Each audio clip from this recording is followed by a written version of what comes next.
Hey, everybody, this is Drew Klein with Americans for Prosperity here in Iowa.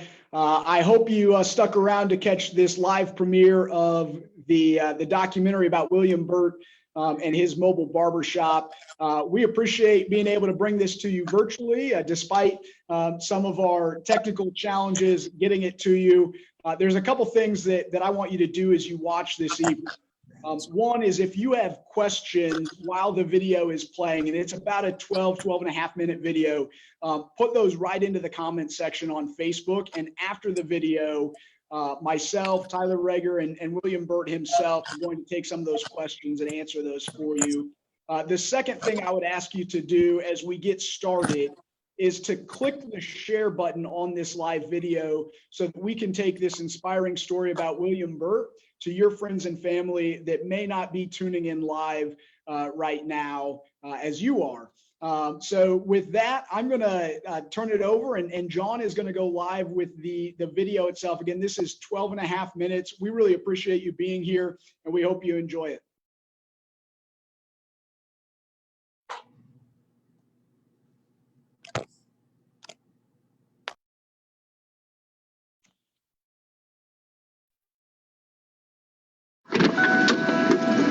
It's been over 10 years since I was incarcerated. I do have friends that are still locked up that calls regularly or that writes and like, hey, I seen you in the newspaper. I just want to tell you, keep doing what you're doing. So, like, my name rings bells in there, good or bad. The passion for cutting hair really came about for me in prison. I learned that you have to be more than a barber as a barber. You are a mentor. You are a counselor. Meeting the needs of people is probably my greatest strength in the barbershop. But it's actually a world out there that does not get to come in here, and it's not by choice. Some people really can't afford it. Some are homeless. Some are sick and shut in.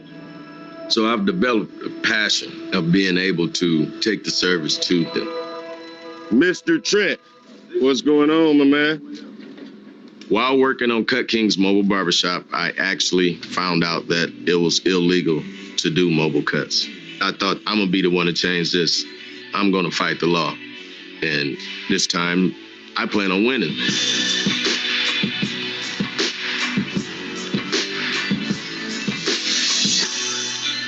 Growing up in Waterloo, I intermingled with the wrong crowd. I was in and out the juvenile detention center 15, 20 times. My first daughter was born 7 days after my 14th birthday. I had my second child at age 16. I was drug dealing, so I was taking care of them financially. I did a lot of damage to people in the community. I went to prison 4 times. My son, on one of the visits in prison, he was just like, Dad, I know you say your family is your number one priority, but if we was your number one priority, you'd be here with us and not in prison. So the turning point for changing my ways was my son. Knowing that he was looking for a better example. I got gray hairs from spending nights trying to devise a plan that would keep me free in prison. I learned to like cutting hair, seeing the reaction from people, seeing their spirits lifted from the haircut. That in itself grew a burning desire to become better. I realized that I'm more than just a drug dealer. I became the best barber in that prison in no time. After being released from prison in 2008, I graduated from Barber College. You have to have guidelines and principles that society can accept and benefit from. And you're developing that. That's what I see in you now. You really have a caring attitude. I do my best. I mean, I learned from you coming in. You call it barbershop talk. I'm gonna say I'm faking it till I make it, but I'm getting better. Everyone doesn't get to come to the barbershop. I just want to try to meet the needs of those that can't afford or just can't get around, period. I want to be able to bridge that gap for the community. Then one night I had a dream, a vision, and Cut Kings was born. Cut Kings is a mobile barbershop, fully equipped with hair washing sink, hand washing sink, Xbox, TV. I put the loud music in it, surround sound, put a barber pole in there so people know what it is. Who you play with on the WNBA? The Sparks. Yeah. Is that because you're a Los Angeles Lakers fan for real? I started writing a business plan, but then I got an email saying that the whole mobile idea was prohibited. It was illegal to work outside the threshold of the traditional four-wall barbershop in the state of Iowa. After finding out it was illegal, I was crushed. Again, another door being closed in my face. You gonna provide free services, a service that's needed too. Why you gonna contest that? Because of the law. I'm trying to make it make sense to myself, but that's what it is. The law says we have to. When I first learned about this story, I thought this was insane. I couldn't believe that this day and age you could sell food out of a truck, you could groom dogs in a truck, but you couldn't cut a human's hair, even though the bus resembled a real barbershop.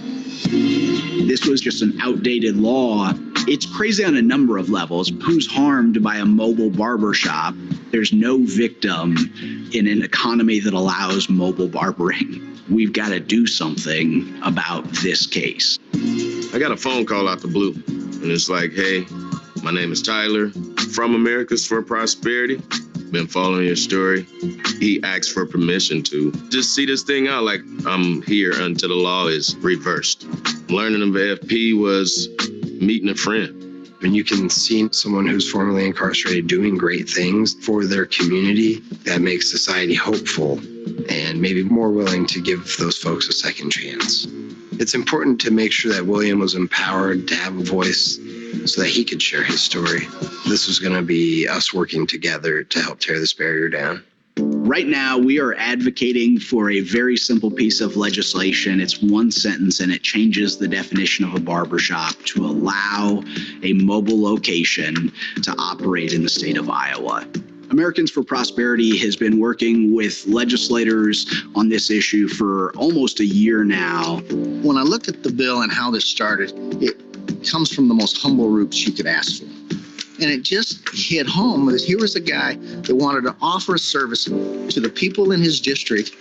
So let's let William do what he does and do it well. So it's all about helping build relationships and spread the word that this is a good bill. This is William Burt. He learned how to be a barber in prison. When he got out of prison, he bought a van to open a mobile barbershop truck. But then he found out the state doesn't allow that. So now what? Having a mobile barbershop isn't legal, but he's hoping lawmakers at the state capitol will fix that. Legislation is making its way through both chambers to change that. Although the odds might have been stacked against him, he knows he's on the right path now. Talk to William Burt from Waterloo, a business owner working to change Iowa law to allow mobile barbershops, which I think is a good idea. William, please stand so that we can recognize your efforts to become an active and productive citizen of this great state.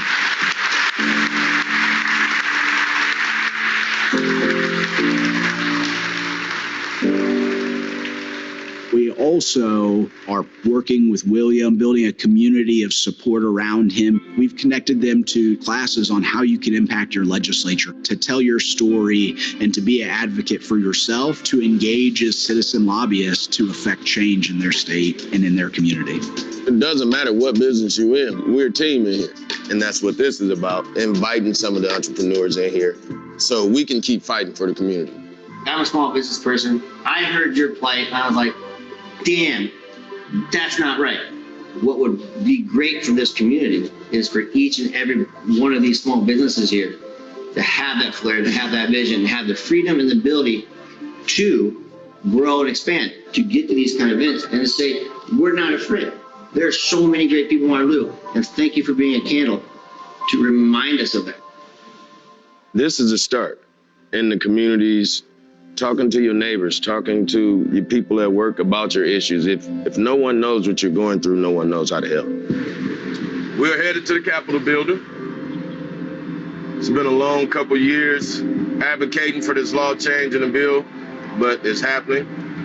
I can see what the future looks like for the business. Cut King service in the state of Iowa, and maybe Our service is needed throughout the United States. There's unlimited potential here, and I can only hope for it all. A barbershop is now on the move in Iowa. Iowa Governor Kim Reynolds has signed a bill into law that now allows them across the state. And the bill passed unanimously, 49-0 in the Senate, 92-0 in the House. No one was happier than William Burt. Trying to hold back my tears. He plans to take it to anyone without access to a barbershop. Making a simple change to the definition of a barber shop opens up a lot of other opportunities in the state of Iowa. By changing this law, not only do we legalize mobile barber shops, but we really lay the foundation for bigger reform across occupational licensing and business regulation in our state. We hope that this story, that this bill inspires other people to step up and engage in the fight as well. Americans for Prosperity definitely gave me a platform, a stage where it's not just me anymore. It's someone in the background that can actually help me fulfill this mission. Seeing that someone believe in me, that's kind of huge. I just want to be the change creator. That's kind of my goal for this whole thing, is to meet the needs of not only the facilities around town, but throughout the state, the communities, and then supply what they need. The biggest change about me now is understanding that nothing easy lasts. Anything worth having doesn't come easy. And that allows me to get up every morning and go to work. Keep trucking along. It's about you putting yourself in a position so you can make change.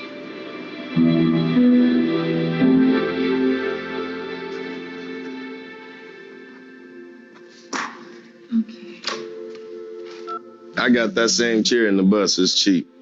I don't even know who this is. Hello? William? Yes. It's Governor Kim Reynolds. How are you? Oh, Governor Kim Reynolds. I'm fine. Hey, I'm calling with some good news. Yes, ma'am. I wanted to let you know that I received your application to have your voting rights restored, and I have reviewed it, and you are eligible to register to vote again. So I'm calling to let you know that. And to say congratulations. And we're going to be mailing you a certificate that confirms the restoration. But I wanted to call personally and just say congratulations. I know you've been working on this for a while, and it's good job. Thank you. I'm really honored to do that. So. Yes, ma'am. Thank you. I got a film crew standing here recording me with tears in my eyes. Oh, no. Oh, well, I know it's really important, so I'm proud of you. Thank you very much. You bet. Have a great day, and I'll be sending that documentation, the certificate to you, okay? But Yep. As of today, your voting rights are restored. Yes, ma'am. Thank you very much. Okay, you bet. Bye-bye. Thank you. Bye. Well, you guys, dude. You could have had me ready for that. Man, that's crazy.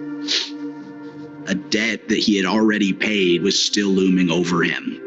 A man behaving like a super citizen that was really involved now in changing a law in the state of Iowa didn't have the right to vote in his elections. And if anybody deserves the right to have a voice in his government, it's William Burt. So the doors are opening and not being closed. Thank you.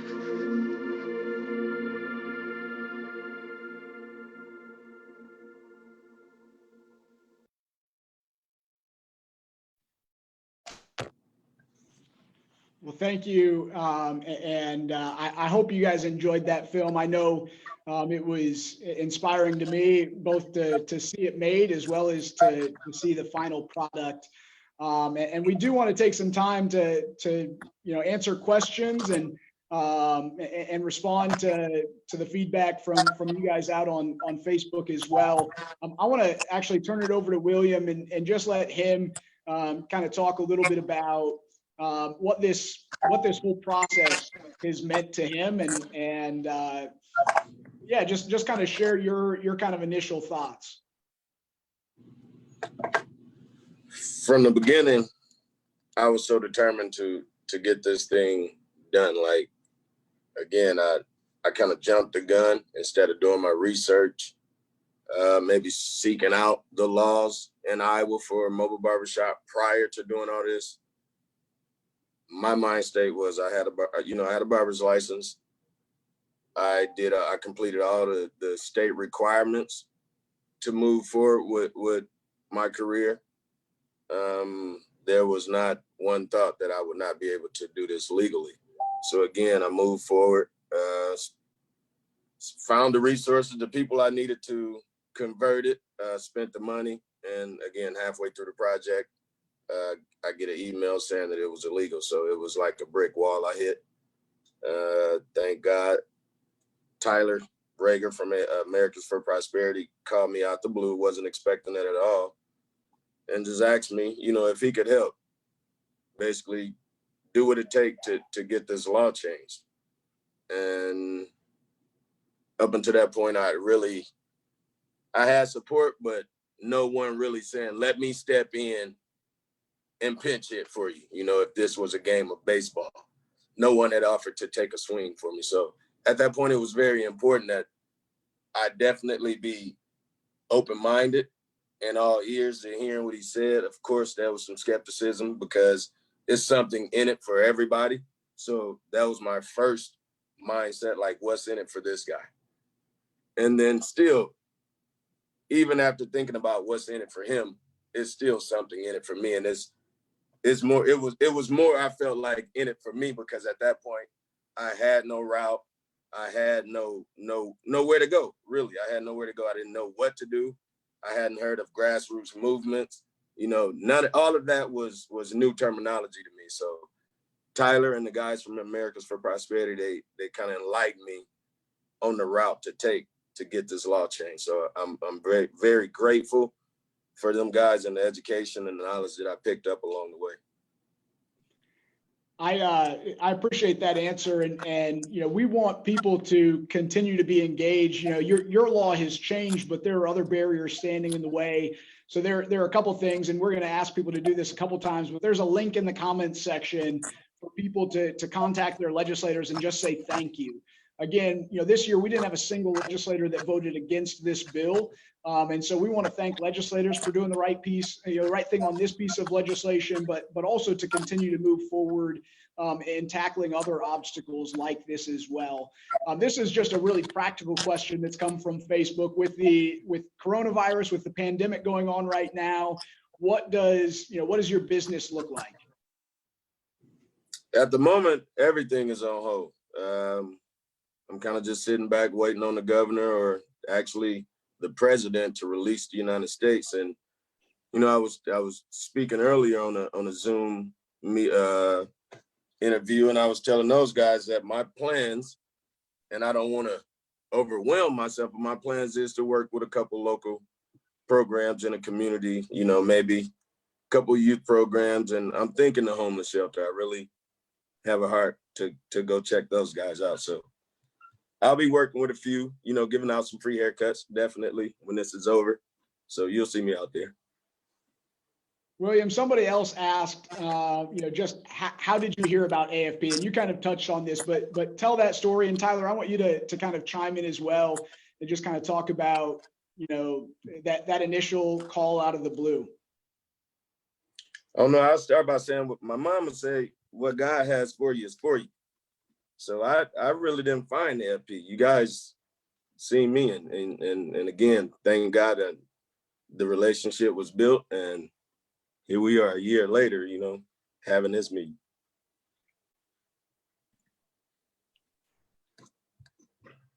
John Luth, our grassroots engagement director over in Eastern Iowa, forwarded me on an article from the Waterloo Cedar Falls Courier. I got to read about William, and it was a cool story, and obviously being passionate about removing barriers being put in front of people so that they can pursue their dreams is always something we're going to want to work on. And I had to be a little creeper and track down his phone number from the bus so that I could call him. And I remember the morning that I called him like it was yesterday, just as it was ringing, just praying that I hope he wants to work with us. I hope he'll let me help him. And he answered it, and I think he was maybe a little taken aback by that someone was calling asking if they could help him on this. But he's like, go for it. I was like, awesome, man. I can't wait to tell your story.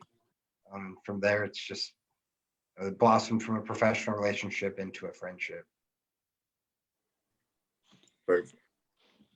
William, somebody else asked, what do you think you would have done, or how would it have changed things if you had known from the beginning that this was illegal? If before you bought your bus and started converting it, if you knew that law existed, what would you have changed? The same thing. I wouldn't have changed a thing. I'd have probably started with my project, because I know to make a statement, I'm gonna need that in hand ordeal, so I would have had to I would have went about it a little smarter. I would have definitely planned a little different. I would have had a plan. I didn't have a plan, literally. I knew what I wanted to do with this thing, so I went for it. But if I knew it was illegal, I would have, I would have took a couple of different turns.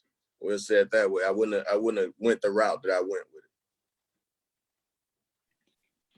it. William, we have, got to spend time with you in Waterloo, and somebody, not so much of a question, but I think it still gives you an opportunity to talk about the other people in your community that you've had an opportunity to meet.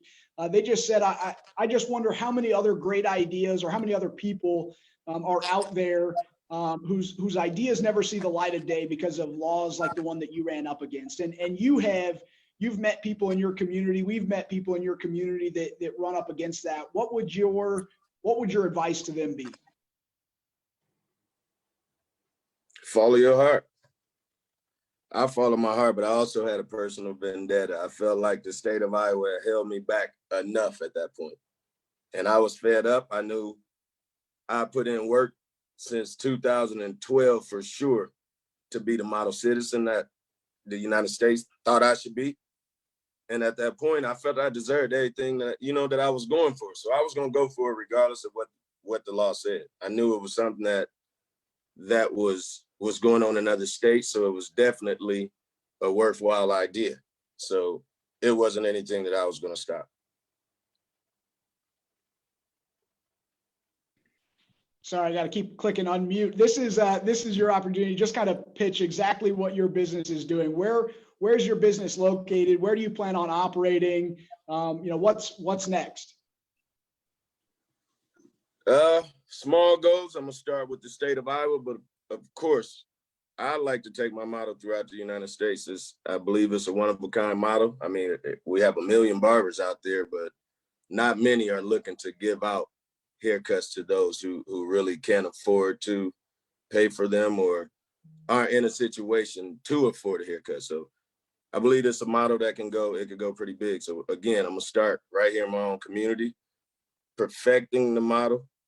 Then I'm gonna push statewide, and of course, I'm looking to go bigger. Tyler, I want to turn to you. Somebody else, asked the question of, well, what's the next policy, or what other policies do we see out there that we need to work on and continue to have an impact on to unleash more William Burts throughout the state of Iowa?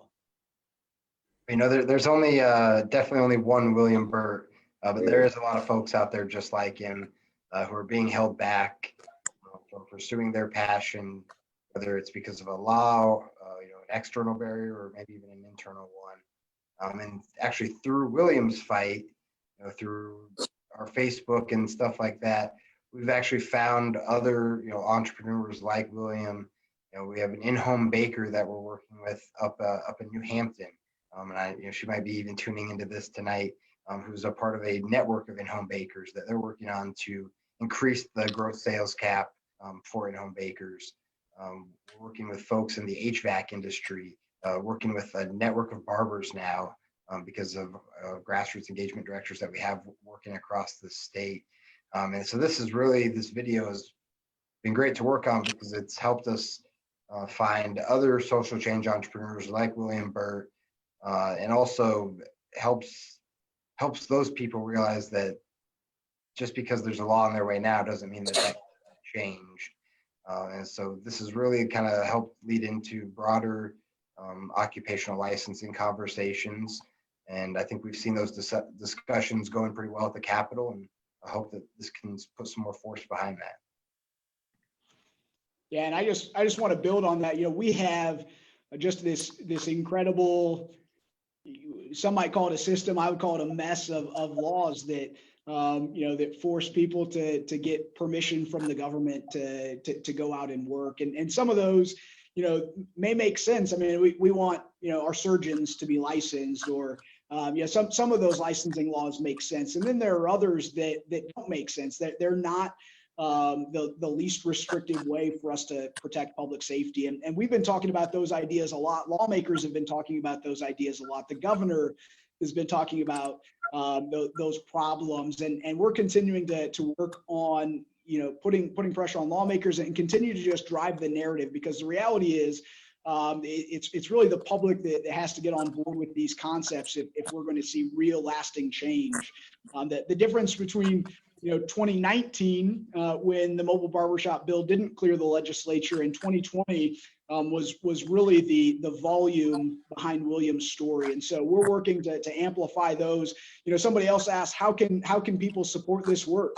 Well, I think, one is you tell your story, or you tell the story of somebody else that that's just like William. We wouldn't have known about William had we not seen his story in the newspaper, but somebody has to step up and mention something. Somebody has to be the first person to raise their hand. So be courageous, be the first person to raise your hand when you see a problem like that, or you see somebody being held back by a law or anything that just doesn't make sense.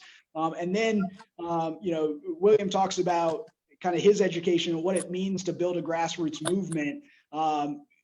Anybody can do that. That is a tool that is available for everybody. And we want to work with more people and help them understand how to be empowered and have a voice in their government as well.